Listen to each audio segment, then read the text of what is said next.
बघा, जेव्हा अवनी, धनराज आणि सगळे घरामध्ये असतात तेव्हा धनराज अवनीला विचारतो, तुमचं नाव सांगा बरं तुम्ही. तेव्हा अवनी बोलते, अवनी देशमान्य. तेव्हा धन्या बोलतो, छॅट, हेच तर चुकले ना वहिनी तुमचं. तुम्हीचं आता लग्न झालेलं आहे.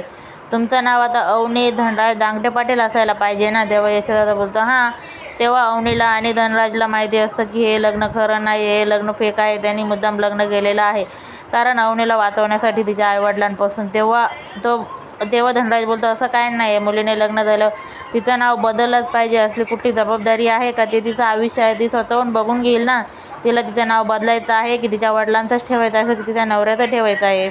तेव्हा धनराज असं बोलतो. अवनी बोलते, किती भारी बोलतो हा, एकदम समजूनच घेतो मला.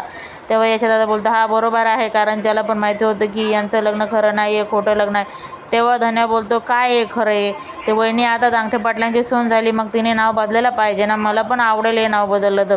तेव्हा अवनी बोलते, ठीक आहे धनू, ठीक आहे, मी बदलते. अवनी धनराज दांगटे पाटील हेच माझं नाव लावेल बस. आता तर खुश ना. तेव्हा तो बोलतो, असं कसं वहिनी, आता होईना बढिया बात. तेव्हा धनराज बोलतो, जा बाबा, तू तर खूप हट्टी आहे रे बाबा.